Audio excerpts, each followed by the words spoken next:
watching EYIT TV, empowering you. As the 30th graduation ceremony of Mbarara University of Science and Technology, Elias Mas, draws closer, we are going to have a small discussion with the Deputy Vice Chancellor Academic Affairs, and here's what he has to say. Professor, welcome on the show. Thank you so much for the visit. You briefly introduce yourself to the I'm called Nixon Kamukama. I'm in charge of academic affairs in Mbarara University of Science and Technology, and you are welcome to my office. So, Professor, what makes Mbarara University of Science and Technology a unique university? Yeah, Mbarara University of Science and Technology, being the second oldest university in Uganda, it's a unique university in such a way that if you look at the three core objectives of this university, we emphasize community-based training, where we promote competence-based training, and our students are exposed to the real world where real learning takes place. We have different programs, COBAs, that is community-based training and research services. We have internship, where our students are exposed to different workplaces, industries. The school practice, where our teachers go for training, practical aspect.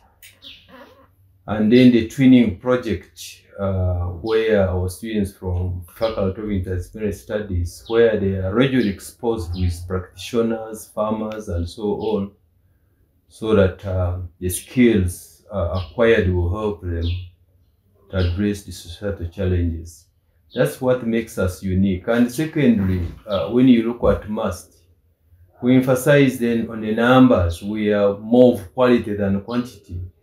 We have very few students to different programs. A case in point, like Faculty of Medicine, in our admission, we don't go beyond 90. Though we get applications from students, even more than 2,000. But we just get 35 private, and then government gives us 40 students. And that's where we stop. So quality here is really key, central to all our operations. And it is something that makes us unique. And that's the reason out there. The industry is well convinced that we generated the best professionals, and we are known for that. Thank you so much. Okay, so let's move to the slated 30th graduation function to happen. How far with the preparations of that function? Yeah, we are really in advanced stages. We always want to do plan ahead of time. Our graduates are already aware. They have already picked the invitation cards. The graduation ground is set. Certificates for our students and testimonials are ready. Our students normally go with their certificate and testimonials immediately after graduation.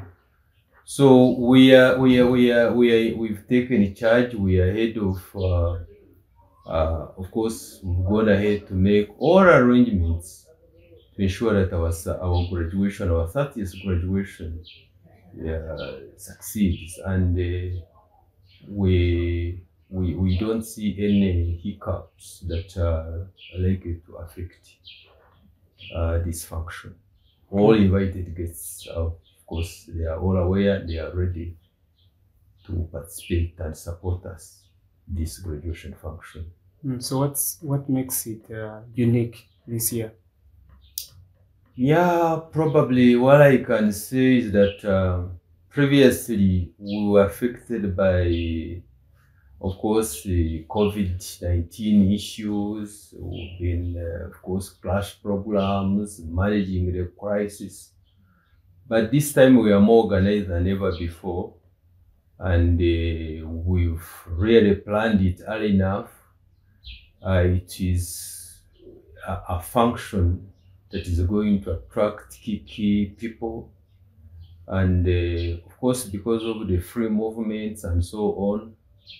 And the level of organization is a little bit different because we have no serious constraints that have been really affecting us, like in those years, 2020, 19, and so on, because of the COVID issues. We've been managing the crisis also. Yeah.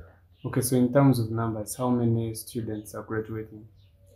Our total enrollment is close to 5,000 students. And this time we are having a total of 1,480 graduates. Out of this, we have 1,264 undergraduate students who are graduating. Masters, we have 206 students. And a PhD, total students, totaling 10. So that really gives us a total of 1,480 students. So that is always our range. And we are always close to 1,000, ranges 1,000 to 1,400 there. Okay, that's good. Yeah. So do you think as a university you have prepared these students enough for the job market? Yeah, as I've said before, our emphasis is on competence-based training as opposed to classroom teaching and learning.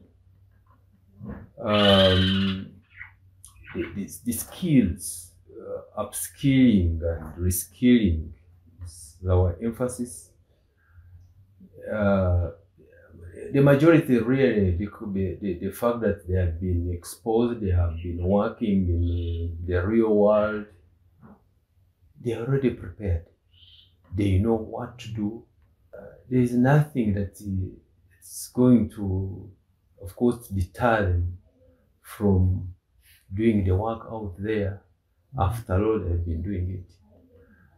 If you look at students from FIS, that is Faculty of Interdisciplinary Studies, especially agricultural students, they are always out there in farms and dog farms. They are in the real world, so they have been exposed enough to really enhance their skills. And because of the few numbers and the engagement our lecturers have taken them through, I believe there will be no problem. There will be no problem. They will find it very easy to get involved in the real world and therefore the job market. Yes. Okay. So, any last message to the viewers? Yeah, to the viewers, invited guests, please. We manage time, graduation by 1. That is always our time. We shall be closing. Come and support us.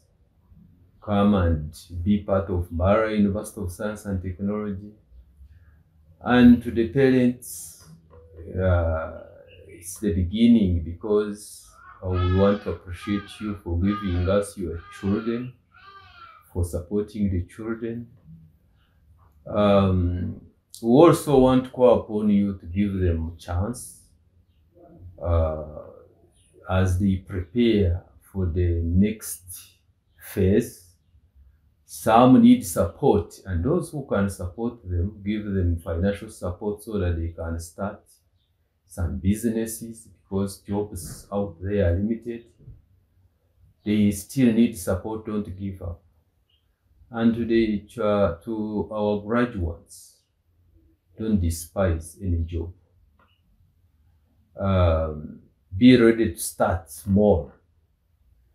And I also want to encourage you to provide voluntary services, because let's look at skills, competencies as opposed to the money.